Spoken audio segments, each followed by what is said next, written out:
Welcome to LOA Today. Walt and Louis D'Souza here. Today is Monday, April the 1st. Happy April Fool's Day, 2019.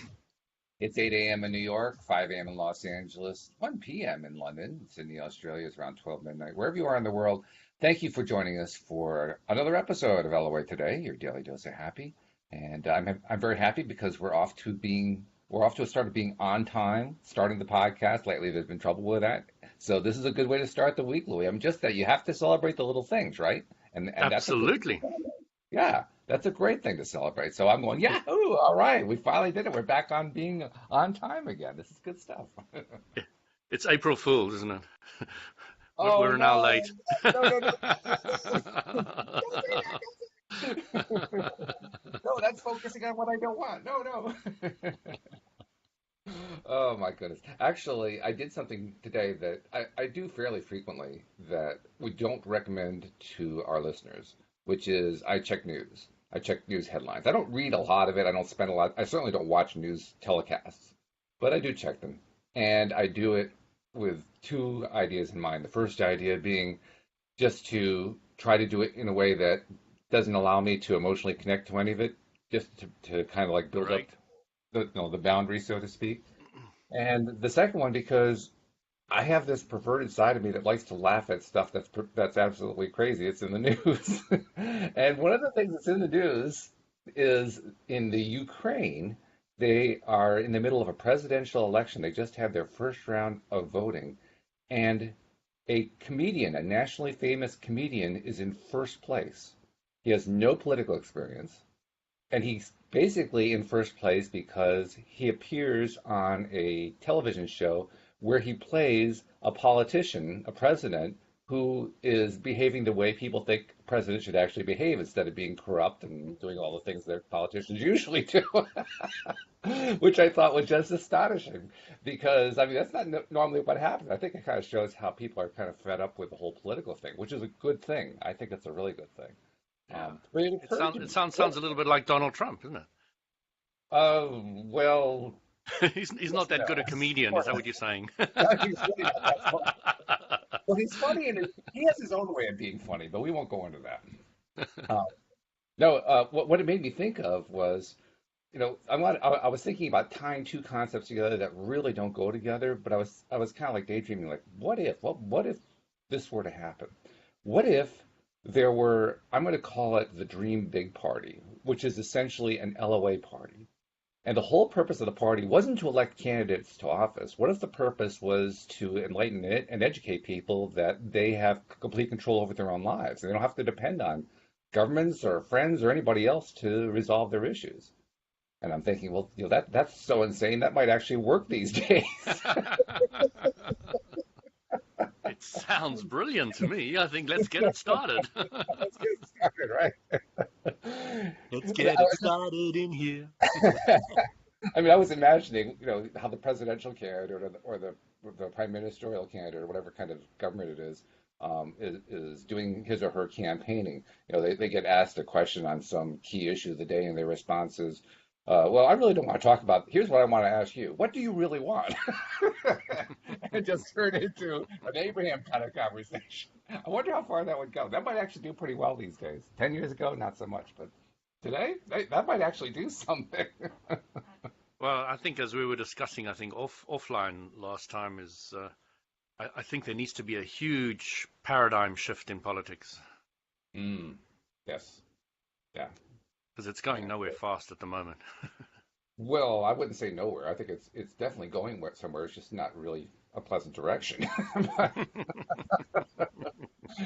it's going where no one wants it to go, really. Um, especially here in the U.S. Where Um, no one has been before. that would actually be an improvement. Well, that's what they're doing in the Ukraine. I mean, they're Yeah. they're actually leading the way in completely shifting their paradigm.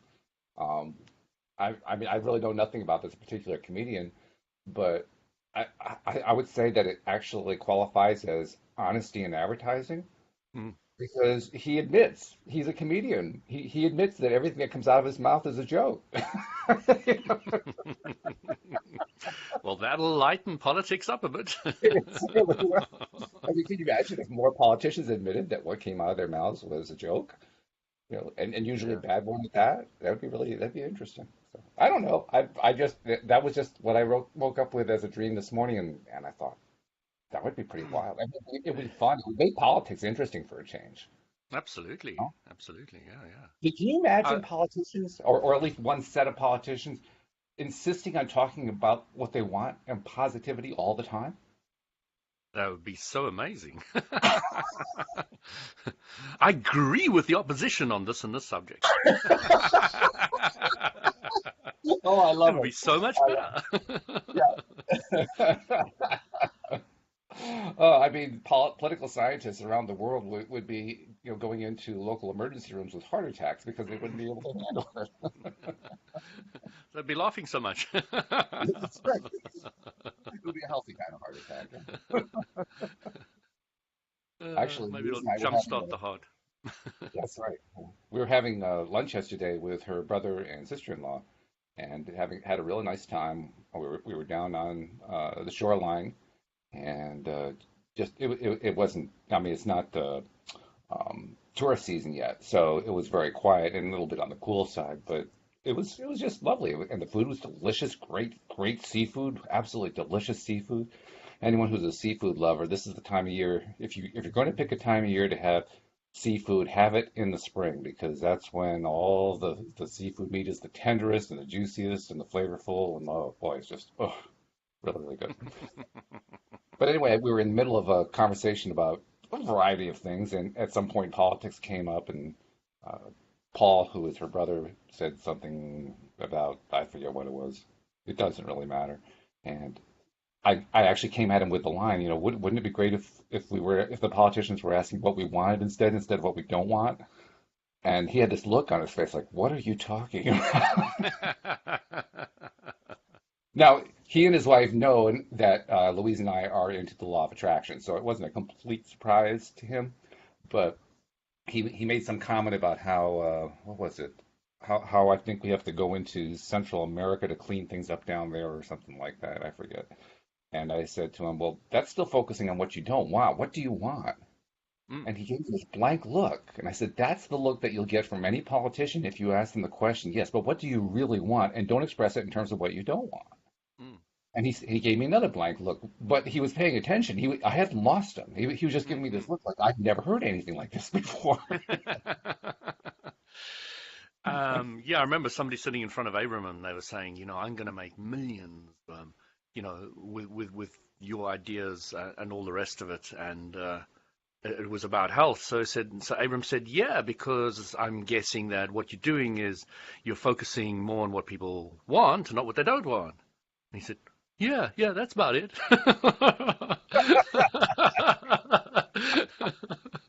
And Oh, I that's had to great. laugh myself silly because that is it. You can make a That fortune is on it. Getting people to start focusing on what they want.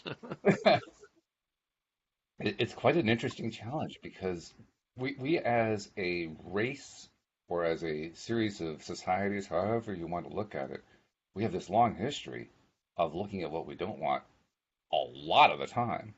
So asking somebody to make that shift, we know what it's like when somebody comes and asks us for help during a podcast or we help somebody on Facebook. That's somebody who actually has some understanding about how all this stuff works and what you're supposed to do, what you're not supposed to do, and they have a difficulty just Yeah. dealing with a question of what is it that you really want. Hmm. Put that question out to somebody who's unfamiliar with the concepts, and you get a lot of blank looks. I wondered though, what do you think happens inside the human mind of a person who is asked that question and who has at least some degree of receptivity? What do you think actually happens? I mean, do you think that it's like resonating on a deep level for most people? I think it definitely does because your emotional guidance is kicking in and it's saying, well, now that you're focusing on what you want, I'm going to give you positive emotion. And then that's what gives you the inside knowing that this is right. So yeah, no, it's definitely going to work that way. It's definitely going to resonate inside deeply with people. But how long, Walt, would you say you have really taken to focusing significantly more on what you want, what you don't, rather than what you don't want?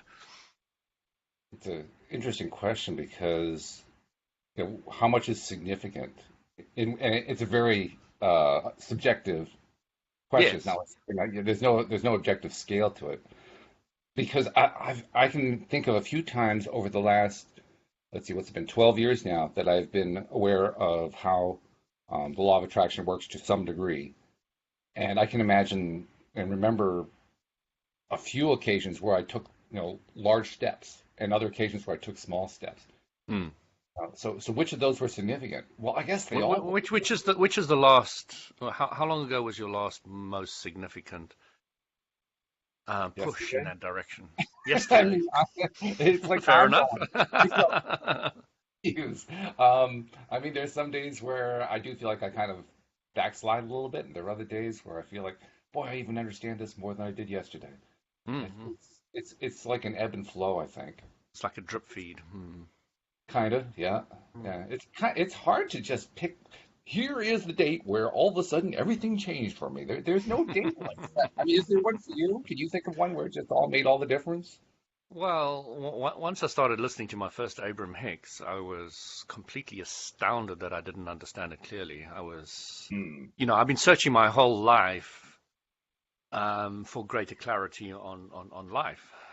Yeah. Hmm. So literally from the age of 8, I consciously was asking my mom, what's truth, life, and love and God all about? And she was like saying, I don't really have the answer. You better go find that yourself. So I had this whole journey from very young age. So it was quite an epiphany for me after studying many different teachings and religions and groups and really searching and read a lot of self-help books and all the rest of it. And the first time getting that clarity, and then, I don't know anybody who's listened to more Abraham Hicks YouTube videos than I have. I've spent thousands of hours on it. And each time I'm just getting it clearer and clearer and clearer how to present it better and how to live it better and all the rest of it. So I would say probably 3 years ago when I bumped into Abraham Hicks was quite an epiphany era for me. And it became clearer probably only after about a year or maybe a year and a half that it really like, oh, oh, this is how you practically put it into your life. This is how you use it. This is how you manifest. So yeah, I mean, even with my intensity, it still took me, say, a year and a half to really get it under my belt. But then things just popped up everywhere, just like manifested on all different levels. So yeah, it was interesting. It was interesting. Very, very interesting for me. Fascinating personally. Absolutely fascinating. I recall what my reaction was when I first read Asking It Is Given. That was my first exposure to it. Your first exposure, that's a bit of a harsh first exposure. Well, I was never really good early stage about, how to be guided where I really wanted to go. So I always came in the hard way. Deep end. Boom. And I remember two reactions. The first reaction was, why do they keep saying the same thing over and over again? Because that's what it sounded like. I couldn't differentiate any subtle meanings from one chapter to the next. It's like, this is just the same thing over and over again. I don't It's very understand. interesting. I asked my mentor the same question after reading all her guru books on her shelf. I said to her, why are they all saying the same thing? She said, if it works, you say it again. Yeah, it's good. And I like the answer. I still use it. Very good. Yeah. The other reaction I had was, why hasn't the rest of society told me about this? I've been They looking, didn't know. I've been asking for like my entire life. I was in my early 50s, actually around 50 when I first discovered Abraham Hicks. Well, no, that's not right. I was 50 when I discovered The Secret. Abraham Hicks came around 52, 53, so Uh-huh. that's eight or 9 or 10 years ago. Um, and when that happened, I knew that there were people who followed them. I knew that there were at least 100,000 who had bought a copy of The Secret with Esther Hicks in the original version of it. So I knew there were a lot of people out there, and I still kept asking, why haven't I not heard this? Why has nobody really explained it this way? Because even the way The Secret explained it felt incomplete, Yeah, but the way absolutely. Abraham Hicks explained it, it's like, they're filling in gaps I didn't understand before. The two-ended stick. Oh, well, yeah, that makes a whole lot more sense that way. And Yeah, I just took this the same question over and over again. Why is it? Why didn't this ever come to me before? Why didn't I ever attract it? And then I finally realized what the answer was. I wasn't you were. asking the right questions. The Yeah. questions were all about, well, why, why is religion so terrible? Why am I so frustrated? Why should it have anything to do with spirituality? Those are all the questions that I was dealing with, all on the negative end of the stick. Mm. And like, well, of course I'm not going to get the positive end of the stick. I was on the negative end of the stick. And then I just kind of had a little temper tantrum. Yeah, Oh, we uh, don't allow ourselves to suffer ourselves as a fool very gladly, you know. yeah, right. Mm, Hit ourselves on the back. yes. We are, well, that's a theme that for me has been developing over the past year, just how rough we can be on ourselves. And I'm Uh, trying very hard. I'm practicing being so kind. take your shirt off. Let's have a look.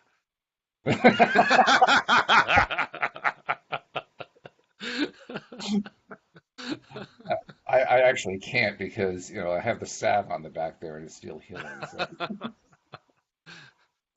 What you aim for most. but seriously though, all seriousness, an interesting side effect of trying to focus on being kinder to myself is that I find myself being kinder to others in the process. Absolutely. And You guess know, what? That's a law of attraction. When you focus on of course it kindness, you get more is. kindness. Yeah. It's really it's significant. I think it's a very significant thing because so often you see it in the Facebook posts that people post. There was one today, a young woman posting how she has had her heart broken 3 times by the same guy. What am I supposed to do about that? And Mhm. the thought kept going through my head. Well, obviously you're focusing more and more on what you don't want, and you keep getting what you don't want, so you keep focusing more on what you don't want. Yeah. But trying to explain that to her is a little bit tricky because she's still in the mindset of, well, if I just keep focusing on what I don't want, it should turn into what I want, shouldn't it? Yes, if you start focusing on what you want. Yeah, there you go. That's the other half of it. Follow That's the the other. rocket of desire that comes out of that. Mm. Know now what I don't want.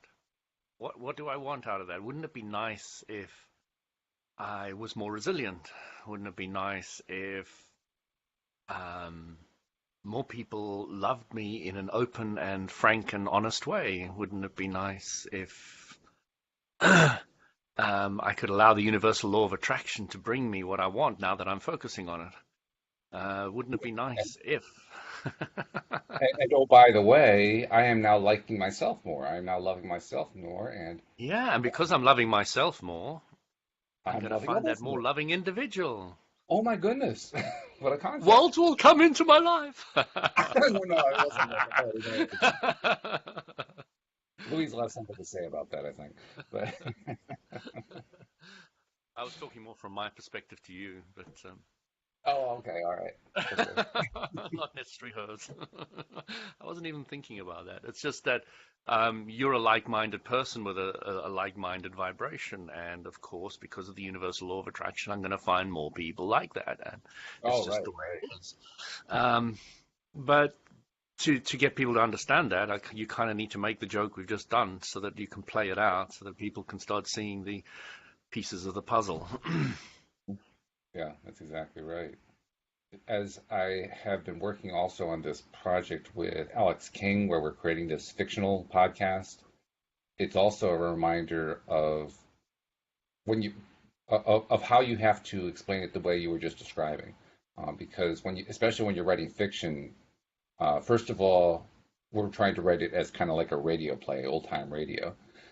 So you write a script, and the script is mostly dialogue with some background sounds because it's sound only. Hmm. And as you're writing that, you have to write it in such a way that uh, it's like what my sister explained to me very well. She says you have to show rather than to tell. Mm. The, the show has to demonstrate what's going on rather than telling people what's going on Yeah, in yeah. order to make it good. And you have to show people the contrasts in our terms. In dramatic terms, you have to get dramatic. You have to focus on crisis and conflict. And that's an interesting thing because as you're trying to map out a script, you're trying to say to yourself, okay, here's this character or this collection of characters, and they're in this place right here, and it's not a happy place, and they keep focusing on what they don't want, and they keep getting the results that they don't want, and they don't understand that that's happening. What I want to do is I want to lay out where they are right now, and then I want to lay out a path where they end up learning this stuff, and what Mm. happens as they're learning this stuff. Yeah. That's quite a task. Alex and I are, I mean, we're actually about, I want to say three-quarters of the way through the script for the first episode. Sounds But amazing. it's a Yeah. challenge. It's a real challenge. I mean, the And this first, is all going to be done online, yeah? yeah, yeah, we're Yeah. going to do it like it's just going to be a fiction podcast as opposed to a talk format or something like that. Mm. Uh, yeah, it's like a drama series, but in audio only, no video. Yeah, yeah. It sounds great. Sounds great. Yeah, yeah, it's going to be fun. I was listening to your podcast in connection with psychic phenomena, Oh yeah. and I didn't listen to it live. Otherwise, I might have popped on because there was something I wanted to say on that. Oh, what was that? It's never too Well, late. yeah. All psychic phenomena only comes to you if you're a vibrational match, Oh, good point. Yes, very good. and that wasn't clearly stated there. So Tom Wells, he's obviously very, very focused on the psychic phenomena, and he gets a lot of it. Hmm. And so you kind of want to put those two together and get people to really understand that where you focus your attention, you're going to open yourself vibrationally to experience. Hmm.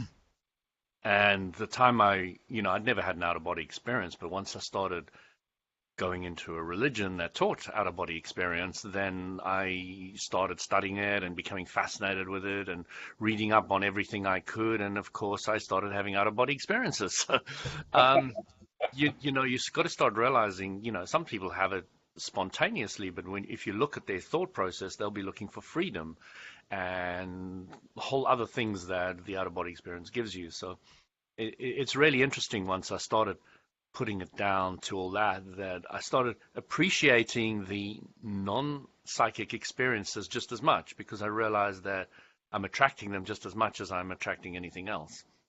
Hmm. And Yeah. the ore is in the thought manifestation, thought manifestation, thought manifestation, and seeing the correlation. And one of the biggest problems I had with karma many years ago was in the days I understood it as they taught it, was the difficulty of seeing cause and effect. Hmm. Okay, so you have cause. I kill millions of Jews, but you don't necessarily see the effect. Okay. So some people would say, okay, they come back in another lifetime and then they're born blind or some physical deformity, and then that's the effect. So you don't necessarily see the cause and the effect. And once you start working with the law of attraction more and more and more, the cause and effect become very clear, absolutely clearer and clearer and clearer and clearer and clearer. And then, as I say, you appreciate everything that comes to you, be it tiny little teddy bear, which has just manifested for me. Hello. Hello there. And I thought that would be something nice to lighten up the podcast with. And you start getting instant manifestations, but they're so tiny you don't think so much about them anymore. But you start appreciating the clarity between what you're thinking and the manifestation, thinking and manifestation, and you just get into that really nice place of, wow, okay, so one of the things we're all looking for is just to be a bit happier. So let's just focus more on happier things, and things working out for you. And what does that really feel like? And let me get into the vibration of that. What does it feel like? Okay, so this nice little teddy manifested for me. So that's what it feels like. It's just a manifestation. It's very simple. And then you start feeling how that feels, and then you start putting more of what you want into the vortex, and you start putting the right vibration of what it feels like to have the manifestations happen. Put it out there, and boom, the universal law of attraction listens to what you mean, not what you're saying, and you're getting closer to putting into the vortex what you mean, not what you say. So therefore, the manifestation is not a big vibrational gap between where you are and where you want to be, and the manifestations just start happening more and more often. And as they happen more often, of course, you get more confidence in the process, you get more confidence in the law of attraction, and it just goes into a roller coaster ride of, wow, manifestation, manifestation, manifestation of what I want. And when it happens in manifestation, what you don't want, you know what it is. It's like, oh, yeah, I was thinking that. I was worried about that. Okay. Now I understand why I get that manifestation. And then it becomes clearer and clearer. And then you start deciding to choose what playground you want to play in. Mm-hmm. You have greater choice of the playground you want to play in your life, in your world. And that is the fun of it. That is the glory of it. That's the brilliance of the law of attraction, is starting to be able to have some level of control, because you're controlling your next thought about what you want. And it is a roller coaster ride. After a while, it just gets, wow. Who was saying, it was Tom who was saying, I really enjoy meditation. I don't want to come out of meditation. And that's what it is. You're so much in step 3 that this physical universe doesn't really have to matter that much anymore. I mean, Well, it does, but because this is where we do our work. But you're right. It doesn't have yeah, the hold it over doesn't have the worry aspect to it Yeah, as much as it used to, if at all, after a while. So, exactly. Yeah. yes, it matters, but it matters based on what I want rather than what I don't want. So, You said something else interesting too, which I've had discussions with other co-hosts about. The idea of always choosing to be happy. And the question, the complaint, I should say, that some people raise is, well, no one can be happy all the time. Stuff's going to happen, bad stuff's going to happen, and you're not going to be happy all the time. And it almost turns into kind of a silly debate after a while. But the thought that I always come back with is, well, yeah, if you focus on stuff going wrong, then stuff's going to go wrong. If you focus on stuff absolutely. having a bad result, then it's going to have a bad result. What happens if you spend all your time focusing on being happy? And I think people kind of miss the point. It isn't that you can't focus on being happy all the time. It's just that people don't choose to. Well, And there's nothing wrong with that. what people are saying when they're saying you can't be happy all the time is they're saying you're in the physical universe, and I've come to understand that we're here to play with the contrast. But I'm here to tell you today, my dear people, that you can play with the contrast between hope and expectation. Yes, You don't have to play with the contrast between depression and happiness, okay? that's right. That's You can called play, bipolar, but by the way. yeah, we're all bipolar. Mm. Um, so yeah, play with that contrast, play with the contrast, but realize that you don't have to play in the negative all the time. And that's just it. It's what I call dipping your toe into the contrast rather than diving in deep. You don't have to dive in deep. You don't have to go for the lowest levels of feeling. Uh-huh. You can stay in the upper levels. It's perfectly acceptable. And at that point, then some of the objectors say, yeah, but you're not actually happy at that point. Okay, fine. Yeah. Have fun. Enjoy yourself with that wine while you're there. Clearly, you want to follow that thought process. Okay, more power to you. Go for it. But for me, it's Yeah, like, oh, I mean, sure, there are times that I want to dip into the contrast. I think everybody does. That's part of being alive. I just don't think it's really 100% necessary to dive deep. I mean, not that you shouldn't dive deep, not that there's anything wrong with it. It's just not necessary. So that to me is an important point. You can actually enjoy life in the physical plane without driving yourself crazy. there is a massive contrast that Esther was telling Abraham that she experienced between hope and expectation. Was saying Mm, that the difference between the two is gargantuous. It's huge. mm, It's yeah. huge. So, even going from depressed to revenge is a huge gap, and well worth moving into that arena and moving up the scale. But you really don't have to play on in the negative emotion to get contrast. You can play within the positive, and it was quite enlightening to me the first time I understood that. It's like, oh, why did I not understand that? It's so Mhm. logical, it's so obvious, but a lot is not understood, especially in the law of attraction group. I would put down to most people who are asking anything, I would say, understand the emotional guidance scale. Understand the emotional guidance scale. If this lady who wants to go from having her heart broken all the time, she does a focus wheel and starts building up the vibration to get to where she wants, she would get a far better result than, oh, the next one will be fine and everything will always work out for you. We just don't believe that, and because we don't believe it, it doesn't manifest. So don't go there. Get a focus wheel, and even if you don't love playing with focus wheels, understand the concept of the focus wheel. Really, really get it. And I wanted to say hi to Jason and Nasha. Yes. Morning, Yeah, for folks. popping Thank on. you for saying Morning. hello. Please ask Absolutely. some questions if you got anything specific. Yeah. Um, go into anything you want. You can go simply to a simple problem. You can go into spirituality. You can go into any arena you absolutely want. I'm quite happy to take questions on a huge range of areas. But in the So, meantime, talking about the people who are like the person whose heart kept getting broken over and over again. There are two aspects to that person, that person represents a wide range of people because they're all doing pretty much the same thing. Two aspects I want to bring up. One aspect is that person, even if you were to ask them this, they would deny it. They would say, no, that's not true. But that person prefers staying on the topic of what they don't want. And we know that because they don't change the topic. And that's a hard concept. And the other point that I want to bring up is in order to change, like you said, they would have to do something like a focus wheel. They'd have to change their focus. And the moment that anyone suggests to them that they change their focus, they're right back on the thing that they don't want again. So either way that you come at it, if they're determined to stay on that topic of I don't want this thing that I don't like that's happening to me, it's amazing how powerful people are. They will actually stay on that topic no matter well, I mean, what.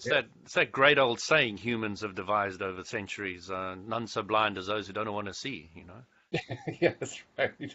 And you can take a horse to water, but you can't make it drink, and all those sayings are just absolutely appropriate. They explain exactly what you're saying there. Oh, Jason asked a question that you're going to love. You're going to go on for about 10 minutes on this one, I think. How can manifesting be my default setting? How can manifesting be my default setting? Jason, I'm not going to go on for hours. The answer is very simple. Manifestation is always happening. Ooh, you didn't want that answer.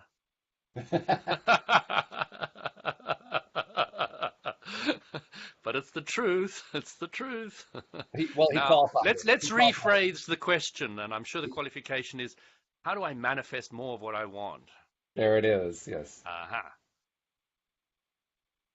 So, Jason, it's easy. Go get somebody to tickle you.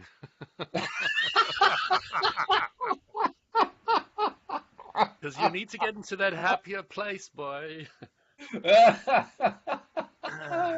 Oh, that's funny. Go get. I have never heard that particular piece of advice before. Go get somebody to tickle you. I was just thinking of my 2-year-old, 3-year-old. She loves tickling me. So it's good medicine, man. It's good medicine. Oh, that's funny. That is funny. So Well, if I it have to makes you admit, you laugh, surprised you're me. heading in the right direction. I Jason, thought are you'd you want to go on and laughing? on about that one, but you did it pretty quick. Yeah. Is Jason laughing, or is he throwing pies at me? I think he's trying to decide what his reaction is. He hasn't actually come back with a reaction yet. Well, there is the time delay as well. Yeah, that's true. Um, They hear it about 20 or 30 seconds after we say it. So, yeah. so what would be great to get from Jason is kind of a snapshot of what the kind of thought process this is. Would you say you are 90% negative or 10% positive, or is it 50-50, or where are you at the moment? It might be good to, even for anybody, just to look at their own life and saying, Mm. where am I on spending thinking time on what I want and spending thinking time for what I don't want. So, Oh, there's his reaction. LOL. Got it. Love it. so Absolutely. what I was trying to point out, Jason, about laughing and being happy is the key to getting manifestations, because when you're happy, your higher self is saying, I'm in alignment with being tickled. Okay, then you're getting into a happier place. And when you're in a happier place, you're going to allow step 3 to happen more. You're going to get into the place where allowing what you want is going to start manifesting. So care intensely about how you feel. Okay, care intensely about how you feel. Now he And says when you're he's 80% positive, by the way. fantastic, so you want 100% positive. So you want to play in that contrasting arena of hope and expectation, or expectation and passion. So start realizing that you can play with the contrast in the positive. Really get in there and milk it. So when you are having a happy experience, we are getting into that happy place, relive it in your mind, and that's what milking is. You take that good experience, you think about it again, and you milk it, so you get feeling fantastic a lot of the time, and it's just so glorious, Jason. Not being a default very, very exuberant person, and starting to get there is quite a change in your own personality. It's quite a amorphosis, and people see it, people comment on it. But more than anything, you commented on yourself, because you're like, wow, I'm so excited to get up this morning. I'm just like, hey, I've got the podcast coming, and I've got to tidy this, and I've got to sort that out, and this is going. And I know it's all going to work out for me. And a few phone calls, all those things are done. And wow, that was quick and easy. Expecting that. Oh, yes, I am expecting that now. I'm a law of attraction person. I'm focused on what I want. Yeah, let's get rid of that old thinking. Let's go. So, yeah, I did go on for Actually, 10 minutes today. not quite 10, but you made me feel better. Let's put it that way, because when you cut it down to like 1 minute, I felt like, oh, well, geez, I'm an idiot. I thought he was going to go for 10. Walt, So anyway, actually, the cat and nine tails are out again. no. Actually, I wanted to ask you another question. Something that occurred to me the last few days. There are a number of people who are fairly advanced with being deliberate creators, who like the idea of advocating a lot of different laws: law of attraction, law of action, law of this, law of that. One person, I think they had detailed 18 laws. Yep. Thousands of people that are talking about all these different laws. Yeah. Yeah. Even our good friend Joel, he doesn't do 18. He has like 2 or 3 of them that he likes to have. And my reaction is, I think people are just muddying the waters with all these laws. I completely Personally, agree with you. I think we need just one. Give me one of them. Give me one of them that they usually throw at you. Well, one that I can actually feel okay about is one that Joel brings up, the law of action. Mm-hmm. He is an It's, action it's, individual. It's very important to him. I understand that. So but what is I think action? I think actually it would qualify as what other people would call inspired action. In other words, you Yes. start feeling good about something and then you take an action based on it. I think that's what he Yeah. really means by that. Yeah. Yeah. So let's just take that. What is action? Action is a process of step 1, 2, 3. So step 1 is focusing on what you want. Hmm. Step 2 is it's instantly manifested. Step 3 is Yep. allowing it to manifest. So you're trying to get the flow between those 3 going, and of course it's all the law of attraction. So yeah, you Hmm. can break it down into different words, and you and I both like to just knuckle down to bare basics, bare basics, bare basics, and we Yeah. could just say focus on what you want and focus on what you don't want all through our podcast, and we'd be happy because that's what we mean. True.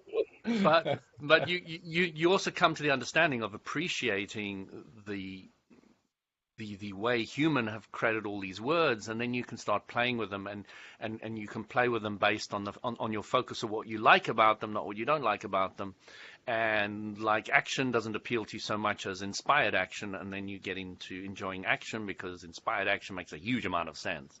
Okay, when you're feeling good about an action, that is when you go for it. When you're feeling bad about it, you sit back and you think a bit more because that's not the action you should do. Stay Mhm. away from it. So yeah, understanding inspired action is fantastic. I'm just curious about all these different laws that people put out. And I say that for a couple of reasons. Not just because I find them to be superfluous for the most part, but Mm. because, as Joel loves to point out over and over again, I am very analytical. And I Mm. fully admit that. I am an analytical person. I tend to think And what's first, then feel second. and what's the good part of that? Why is that good? Um, Well, I'm not sure I was trying to define it in terms of good or not good. I was simply saying that's where I am. But the Well, I'm point that I, trying to get you to be very comfortable with the great, brilliant Walt analytical mind. oh, I think I am pretty comfortable with who I am, to be Ooh. honest. Yeah, I'm pretty confident and comfortable with it. Because, well, first of all, I don't want to try to change it. I don't want to change who I am. I want to be who I am. And What does second of all, analytical mean? Analytical means thought.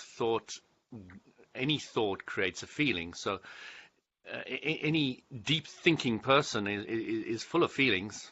You can't remove mhm, that. I used to yeah, get these people that say to me, "Oh, they're a very emotional person," and I said, "Great. So what you're telling me is that you get mental people and emotional people?" Yeah, that's right. And I said, "No, you don't. You get emotional people are feeling emotional type of thoughts. And they're thinking just as much as the next dude." Okay, and the mental person is just thinking more mentally type thoughts, and they're feeling appropriately on those mental thoughts. There is no separation between thoughts and emotion. You can try, but a thought triggers an emotion, and an emotion triggers thoughts, and it goes in a circle. And it's important to understand that because when you start trying to rip them apart and say there's emotional people and mental people, yes, there's some accuracy in it, but don't break the chain. Understand that a nice person, a heart person, is going to be somebody who's thinking nicer thoughts. hmm Okay, hmm Yeah, and that's true. And and that kind and, of and goes where I was going with it, because I was pointing out, or I was leading up to pointing out, that despite the fact that my tendency is more toward the analytical first, I have little or no interest in establishing all these laws, which would be a very analytical function. That would be a very yes, analytical thing to do, to create all these yeah. categories, and I have no interest in doing all that. So it's not necessarily analytical. You're more of let's use a KISS method. Yeah. Okay. So you really want to just keep it simple. And Yeah. that's what your analytics has taken you to. Let's keep it Yeah. simple. Let's just keep it simple. Absolutely. Just keep it simple. And I'm in exactly the same place, and I'm in the same thing. I want to keep things simple, really clean and simple. And In then the I feel scientific happier. realm, in the scientific realm, I'm a fan of Occam's razor. Simple. Define that to me, because I've heard the words, but I'm not clear on it. Oh, it's basically KISS. It's Oh, it's KISS. Okay. the simplest answer is usually the accurate one. Yeah, yeah, yeah. Yeah. You know, one guru once said to me, he said, if somebody's explaining something in a complicated way, it's probably not going to give you much relief or release. hmm It's true. It's true. And it's true, every time I've had an aha moment, it's because of something that is really simple. I mean, the law of attraction, once you grasp it, is incredibly simple. And it can Oh, allow you and I just to say, just there's one law, and it's the law of attraction. that's it. I had a debate recently about the law of attraction and God, and I see it's quite often on the group as well. Quite happy to have broached that one because, um, and I did actually. I'm not sure if I've done it on live, but I know we talked about it afterwards. So a lot of people get stuck with, is the law of attraction God? It's like the craziest question I've ever heard, but yes. I can understand where they're coming from. I truly can. So you get people so enthralled in believing in the law of attraction is going to solve all your problems that it kind of replaces God in a way for some people. And I can understand why somebody would ask that question. So to break it down, the way it's taught is everybody has a non-physical self, and that non-physical self takes on a physical body in the physical universe, but the two live together. This is the point that is often missed. Your Mm, bigger part of any individual is actually the non-physical part, and it's with you all the time, and you know it's with you because of your emotions. That higher part of you is giving you positive emotion to say you're heading in the right direction, giving you negative emotion to say you're not. Now, your non-physical self, my non-physical self, and every other individual on the planet's non-physical self, and every animal and every plant and anything, even a rock has a non-physical self. Wow, even a diamond. yeah. Okay, so all these non-physical parts together is what we would call God. Okay, and these non-physical parts decided to create a contrasting universe, which is the physical universe, so that we can expand, so we can come and play with it. So the biggest part of that non-physical universe is the law of attraction. All right, so the law of attraction is created by us, higher selves, which is God, if you want to call it that. So our higher selves created the law of attraction. So if you wanted to know the relationship between God and the law of attraction, you created it. Yes, that's right. That's right. Actually, if you want to fully understand the relationship between us and God, because we're obviously a part of that thing that you're describing as God, Neville Goddard is really interesting for that because he will equate God with Jesus, with consciousness, with imagination, with the kingdom of heaven, with, I mean, he has like this long list of things, and they're all God. Mm. And you work through them the way he works through them, and you follow his thinking and so forth. Sometimes his thinking is a little bit out there, but it's a worthwhile exercise because when you're done, you really do appreciate the fact that we are all God, and that is all that there is, Mm. because source energy is all that there is. And like you said, we created this world. Now here's a little mind bender for you. Okay, we all kind of collectively in our non-physical place came together and created this world. But there's an interesting paradox that goes with it, Mm-hmm. which is we all live in individual worlds. So we all Yes. collectively created a bunch of individual worlds, and that will mess with your head for a little bit. Absolutely. Absolutely. And even though I'm speaking to Walt and and listening to him and replying to him, most of my effort and time and thought is spent on my relationship to what I know versus the tiny little bit that I got from you. So I'm spending more time with myself than I'm spending with even you than we in conversation. Absolutely. Yeah. So I do live the vast majority of my life in my own world, and And only vice versa for me brief, too. brief, brief, brief times we bump into others. Right. Another good question from Jason. Can we manifest good for our loved ones? Jason, do you want to invade your loved one's free will? Do you want to control them? Invade. I love that. Oh. So, Jason, let me put it this way. You can hold, the best way to help a loved one is to remain happy and positive. Because then you are in alignment with your higher self, which you're in alignment with the power that creates worlds. And that alignment will be the best gift you can give to them. And that alignment, because it's near them, they will tend to rise to the level of alignment you have. Then you didn't invade their space. All you did is focus on your own alignment. QED, yeah, not quite. There's a real world experience that I've had that really nails home for me exactly what you're talking about there. Because as I've told our audience before, I was involved in founding an alternative school back in 2002 based on a I model that must A was must likes a must lot. must have a greater chat on that at some stage. Sure. Yeah, we'll be glad Yeah. to. I mean, get me started on that, and you won't stop me.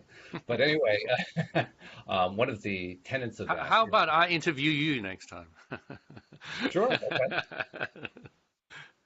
One of the tenets of that particular school is that there are no teachers, there are only staff members. And Yeah. the reason is the kids are in charge of their own day. So the kids get to decide at any time whether or even That's if. because it's a communistic kind of group. Yeah, that's right. Huh? Thought you might Comrade enjoy this Stalin one. created this one, right? No, that's actually not it at all. No, the kids are in charge of their own day, so they decide whether or even if they're going to learn anything, and if they are, what are they going to learn, how are they going to learn it. And on those occasions where they need to get help beyond what even they can teach each other and themselves, they'll reach out to a staff member and say, "Can you help me with X? I'm trying to understand X." And then the staff member says, "Sure, I'll be glad to help you with that."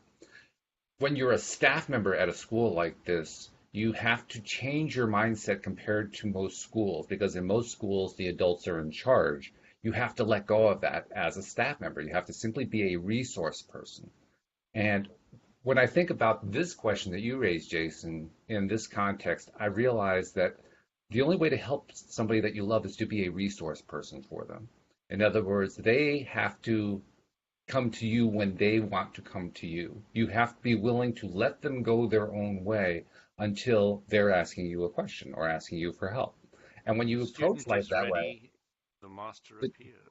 there it is, right there. Yeah, that's literally what that educational model exemplifies. And it's a very effective approach, I might add. It's really, really effective. The But it kind is of a kids mindset. that come out of that are going to be Oh, incredible. just amazing. Unbelievable. I mean, the school that started it all, it's called the Sudbury model because it was started by the Sudbury Valley School, which is near Boston, Massachusetts, in the Framingham Valley, Framingham area. And the first, well, they put out a number of books and videos and so forth to help explain how the model works and so forth. One of the first books they ever put out started with a story of a girl who had been in the school throughout her entire time. She hadn't come from a public school and gone to the private school. She was there the entire time. I'm pretty sure that was the case. And she had reached the point that we would normally call graduation. They actually have a different way of looking at it, but I won't go into that for the moment. She was going to leave school, and she was ready to decide what was next in her life. And for her, what was next in her life was to go to a university. That was going to fit where she was trying to go. And in fact, the university she had in mind is very close to where Louise and I live here in Connecticut. So she'd heard about this school from one of the staff members, and the staff member said, this is what you've been looking for. This is exactly it. And so she looked up, the information. Oh yeah, this is exactly what I want. So she calls the school up, calls the admissions department, and says, yes, hi, my name is so and so, and I want to apply to come to your school. And the very nice woman at the other end of the line says, oh, I'm so sorry, we just passed our admissions period. You'll have to apply again next year, but thank you for calling. And so the next day, the girl calls up and says, hi, I want to come to your school. I read all about it, and I think your school is great. I'd like to apply. And the same woman says, oh, you're the one I spoke to yesterday. That sounds great. Unfortunately, you're past the admissions period. You'll have to apply next year. So the next day, the girl calls up and says, hey, I really want to come to your school. This goes on for about 30 days. Every single day, without fail, she's calling in and saying, hey, I really want to come. I want to apply to your school.